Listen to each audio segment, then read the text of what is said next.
World Bank's President Jim Kim and Alibaba's Jack Ma. Jack, you go first. No. Good to see you again. Great shirt. Great shirt. Oh, right here, okay. Go ahead, sir.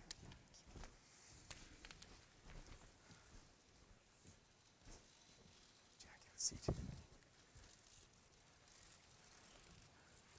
Jack, I think they're not here for me.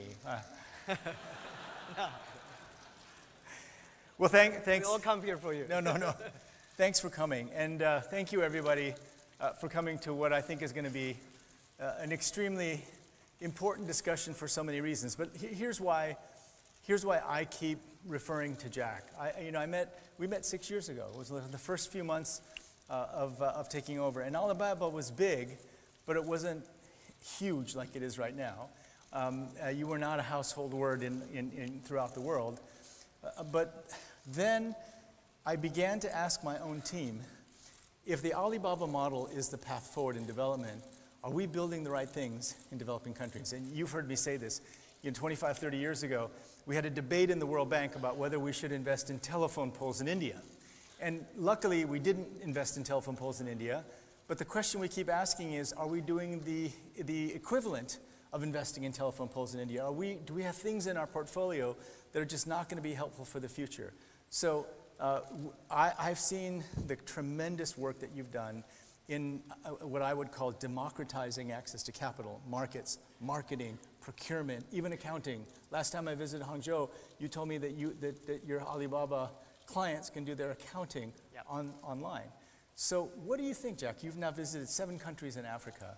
Can the Alibaba model of providing immediate access to cash to markets, can that work in places like Africa, other countries in South Asia? Because we're worried. We don't know that the traditional path of agriculture, light manufacturing, heavy industry, we don't know that path is open anymore. Yeah, thank you.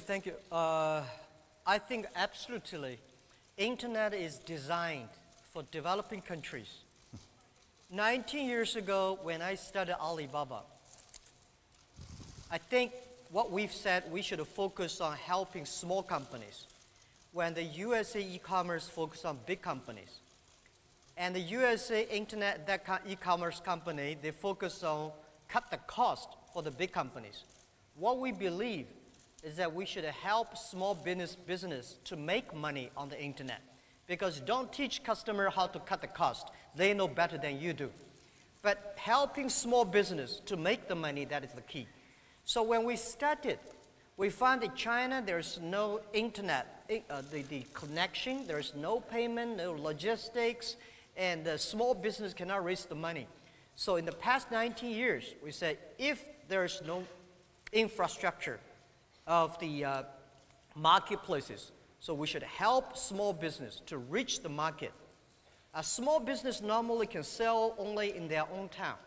How can we sell their products to the capital, to the other cities, to the other countries? Second is how we can help small business using internet to reach the money. So that is why we have the Alipay. How can we help a small business to reach logistics? They can deliver things quickly. So we help in building up a lot of logistic companies. And then how can we help small business to reach the training? So everything we do, we think by using internet to support small business. And when people say, China, know this, know that, I think because of this, know that, that leaves entrepreneurs like us the opportunity.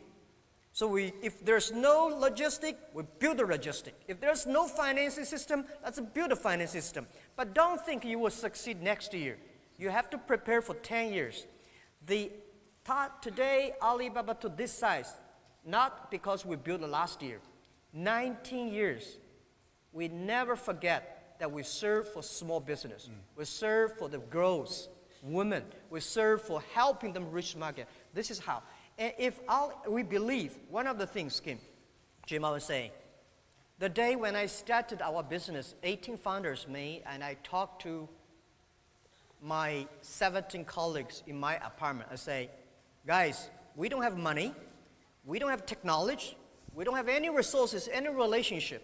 If Jack Ma and us, we can succeed, 70% of the people in the world, they can be successful. We have to prove that by working hard, believe in the future, believe in the vision, and day after day to improve ourselves, this thing works. So this is what I think in Africa, developing countries, that's the opportunity is. Believe the future, work day and night. That's what I think. Jack, you know, you told me, Thank you. you told me that there were some critical things that did exist. So for example, there were roads, there was a grid, there was the beginning of internet access. Then you built other things. I mean, I remember you told me the story that you helped farmers who otherwise would have left and gone to the cities, you helped them create transport companies. But sometimes they only transported the things for one part of the way and then they handed it off in another. So you created all these companies. But what were the critical things that were already in place that we should be thinking about now to build in, say, you know, the poorest countries in Africa? What is it absolutely that you need for a platform-based economic growth to happen? Yeah, I think there are about 3 things that I've been quietly focusing on, right? The government, first, try to convince the government. The most important, I go to so many countries, right? Especially I'm keen on developing countries because Europe, they don't like me, and America, they don't like us. Right. Europe, they love people talk about regulations. Yeah. They love to discuss about the worries. I know this thing, what are you going to do? And in America, of course, they have their system. But developing countries, they love to change. They have to change. And if what we made in China happen, I think today, I visited Africa. And people say, you know, we don't have this, we don't have that, we cannot do this, not like China. I said, this is exactly what I heard in the past 19 years in China.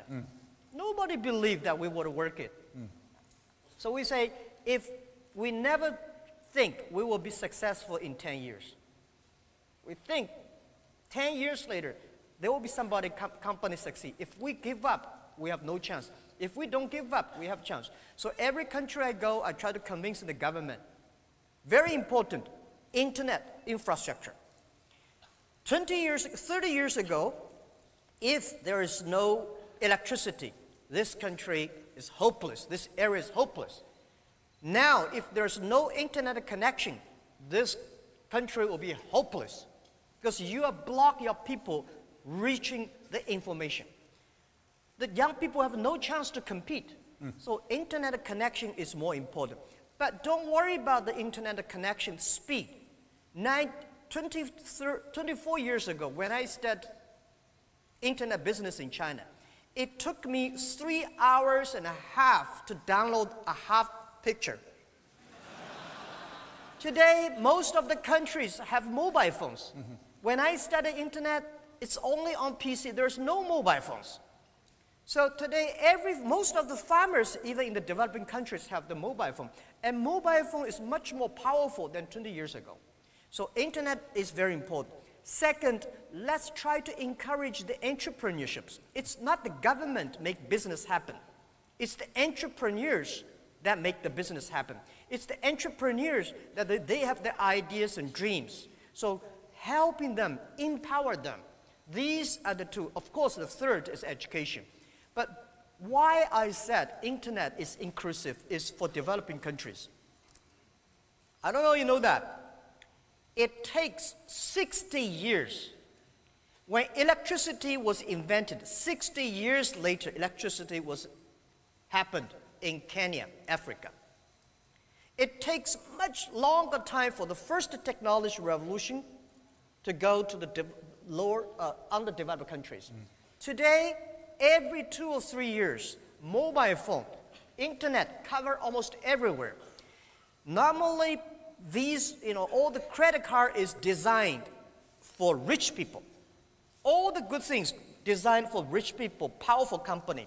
Today, internet is so cheap, poor people can use it. Mobile phone payment. In China, more than 800 million people using mobile phone. Close to 300 million people in India using mobile phone. So this technology revolution is giving to the developing countries. If you believe it, you should work on it. So Jack, we're going to take you very much at your word. So one of the things that that we've tried to do is, if you wait till we build the grid like in China, it could take a long time. So we're focusing on renewable energy with much cheaper, better battery power. Yes. We just announced we're going to put $1 billion for battery technology, which could change everything. You didn't mention roads, though. The road network was important. I mean, in order to do the deliveries, you had to have roads, right? Yep. Would that be on your list? Yeah, of course. Yeah. Road, but this is something that I think there are hardware infrastructure and software infrastructure. Hardware infrastructure, road definitely it is. Internet infrastructure, mobile phone, and always in transporting. But I'm focusing on software infrastructure, education, entrepreneurship, and e-government. Why I want to say e-government? Because if the government is not the electronic, government will never be smart enough.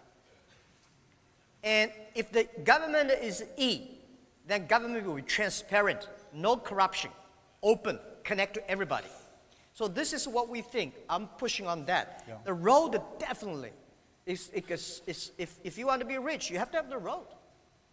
So Jack, you said something that you said two different things. One, you said it takes longer, and then the other thing you said is believe that it can happen. So it reminds me, what Bill Gates says all the time is everyone overestimates what they can do in 1 year and underestimates what they can do in 10 years. And you said almost exactly that.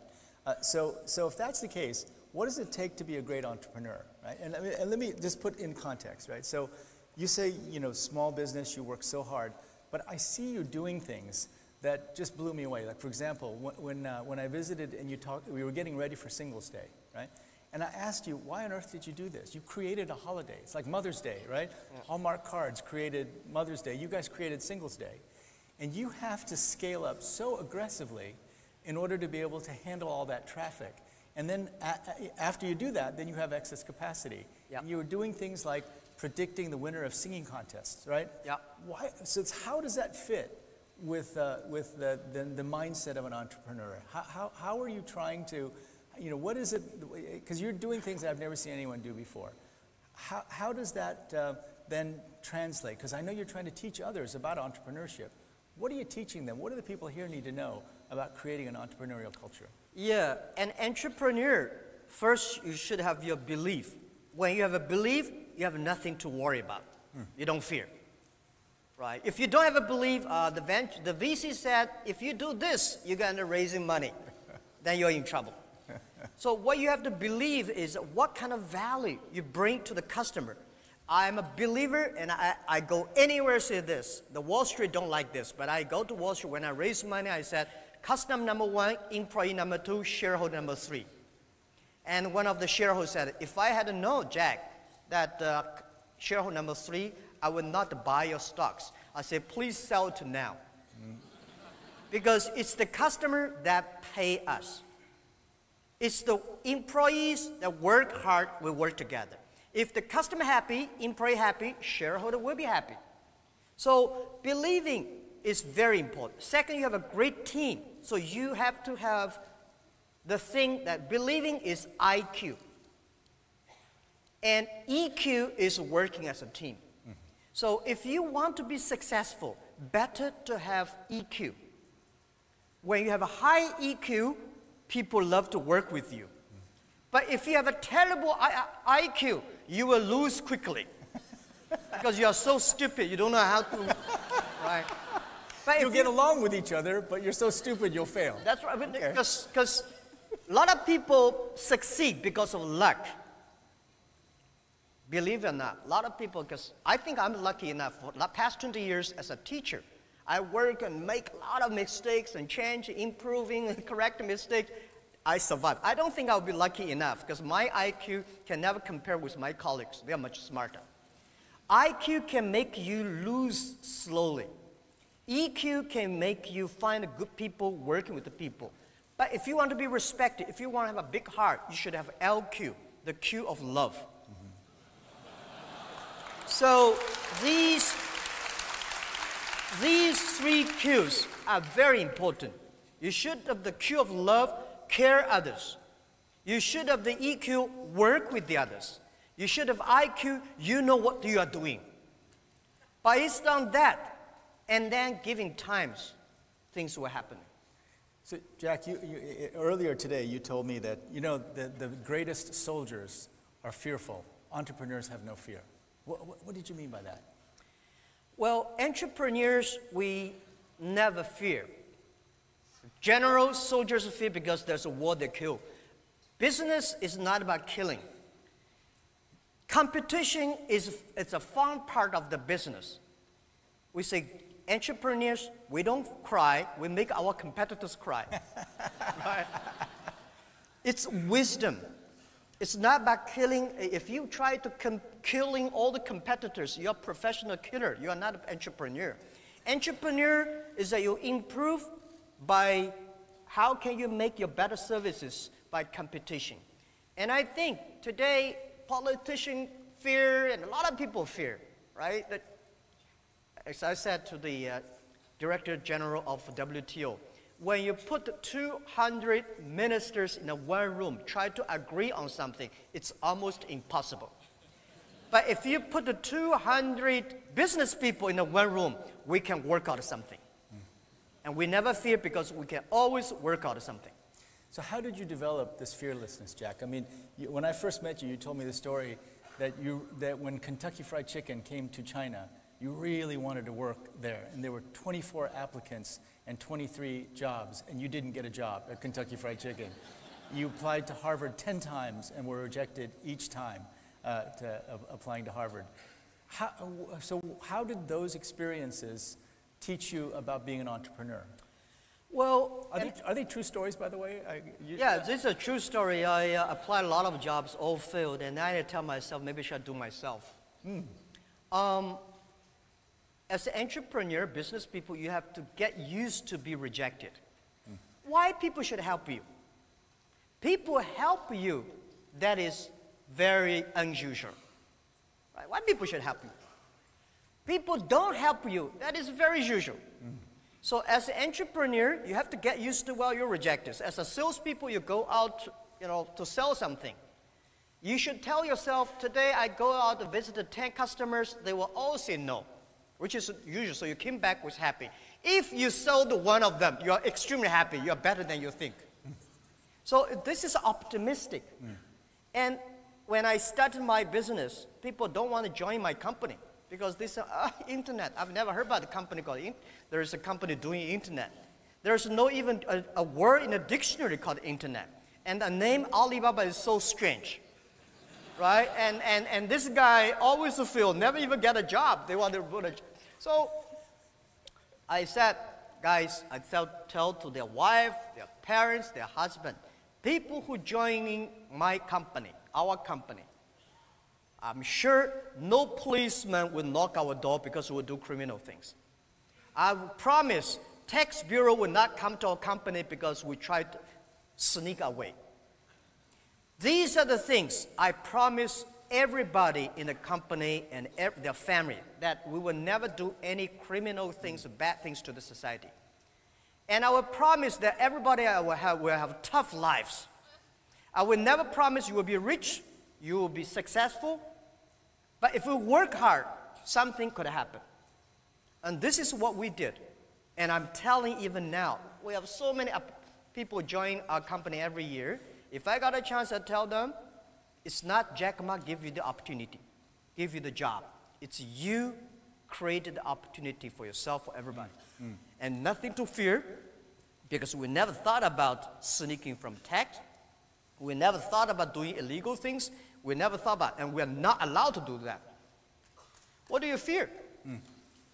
So Jack, I think it was in the summer of 2012. I'd just taken over. And you told me, and at that time, I think you had maybe 25,000 employees. And you said you had 30 true believers, the people that started out in your apartment. And you've always said that choosing the right people is the most important thing. So how did you choose the 30 true believers? How did you know they were true believers? Did you turn them into true believers? And so generally speaking, how do you choose people? How do you know the right people to bring into your world? Yeah, there's no best people in the world. See, you have to hire the best people. There's no best people. The best people is always in your company. You train them to become best. And I I start to make a lot of mistakes when I raise my money. When you have money, you start to make mistake. I think one day when I raised my first round of finance was $5 million. I hired a lot of vice president of multinational companies. One of the VP of marketing came to me, he gave me a proposal. He said, sir, this is our next year's marketing plan. I said, oh, $12 million. I only have $5 million. He said, I've never done a business plan below $10 million. So I say, all right, it's not his fault, it's my fault. It's a Boeing 747 engine. When you put into a tractor, the disaster comes. None of them are happy. So you have to hire the right people. So the people I choose, they have to be optimistic. Because as entrepreneur, if you're not optimistic, you're in trouble. You should have the good IQ at least. Right? If you're not a good IQ is important. And the next thing is that they're ready to learn. I hate to hire people who came as expert because there's no expert of future. There's always expert of yesterday. We are entering the world. And we don't want people to work, join the company, say, Jack, what do you want me to do? I hate that. I say, I don't want you to do anything. What you can do for us. This is more what you can do for you. This kind of people ready to learn, fearless for the future, believe in the future, and teamwork, smart enough. Given them the time, they will come. And then we train them. Let them make mistakes. So, Jack, you've started now working in Africa, and you're bringing Africans to Hangzhou and teaching them about entrepreneurship. Tell us about that. How's that going? Yeah, I visited, thank you so much for keep on telling me I should go to Africa, right? 6 years. 6 Jack. years. 6 years. So since last year, I visited the first trip to Africa because before I went to Africa, I had poor, disorder, all these things. When I visited Africa, I was amazed. Young, energetic, African people are fearless, right? Today in the world full of fear, any country you go, people worry. But in Africa, young people say, yeah, we want to change, we want to do. And they are young and energetic. There are so many things. And the good thing is, not like China, we're polluted. They are so clean air. But people say, what can we do? So we think there's a great opportunity in Africa for the internet, right? The internet infrastructure is bad, no logistic, no electronic payment. But the potential there, the mobile phone coverage is good, and the government want to change, young people want to change. So we decide to invite 1,000 entrepreneurs in next 5 years come to Hangzhou to 10 days training. We tell them what happened. We take them to the rural areas of China, how we help the farmers, how we make the logistics from zero, how we make the payment. After 10 days, these guys full of energy, they all rush back to the Africa. We are on the mobile phone every day. You see these people. They think, yes, now we know what should we do. We should learn from China, but never become China next year. Maybe 10, 15 years later, there will be a lot of Jack Ma's, a lot of Alibabas, a lot of Alipays in Africa.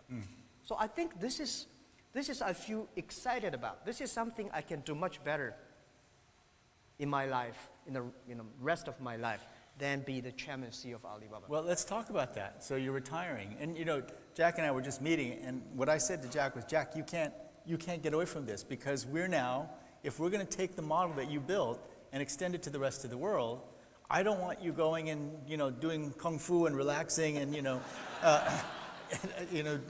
off somewhere else. You have to engage. But then you told me, which was very encouraging, that this is now what you're going to do. You're going to engage. How is that going to work? So there's the 10 by 1,000 program. Our IFC team is working with you guys. We're very excited about it.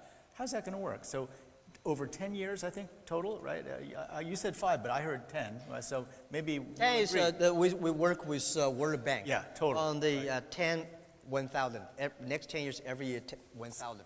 So how is that going to work? Because you're going to get them excited, that's for sure, right? But what if they go back and there's not the infrastructure or the things that are already, I mean, I'm sure we're going to provide financing, with all kinds of things that we'll do. How's that going to work? And how are we going to take that 10,000, the 10,000 people you'll train and then begin to build the core of what could be the growth model for the future for Africa? How's that going to work? Yeah. For every entrepreneur we invite to China, the first lecture lesson I tell them is about, if everything is ready, you have no value.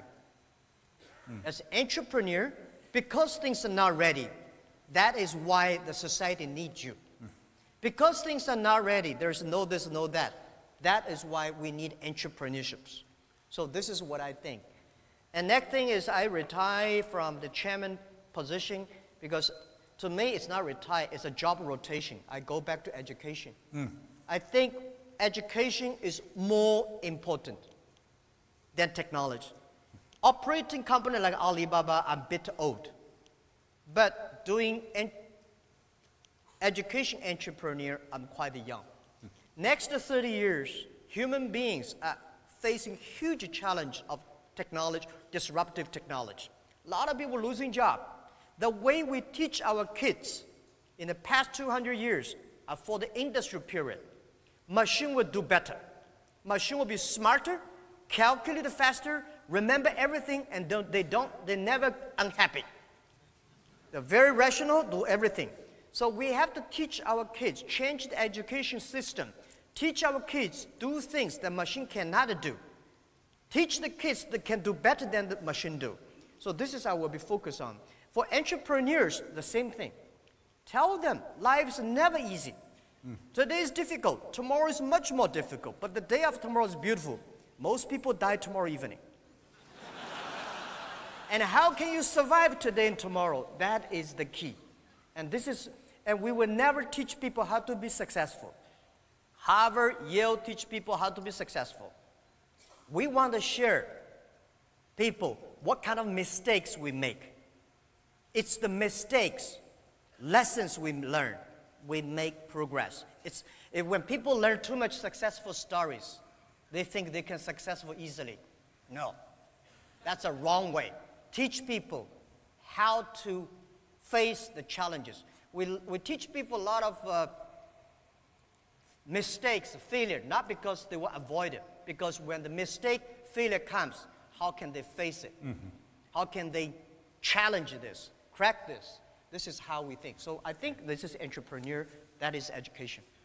So they're holding up signs telling me we have to stop. So, but Jack, IQ, EQ, LQ, we learned that today, that optimism has to be a way of life. Right? And curiosity is also important. Curiosity is a way of life. Be fearless. Yeah. Be humble in the face of the future, because there's no such thing as an expert of the future.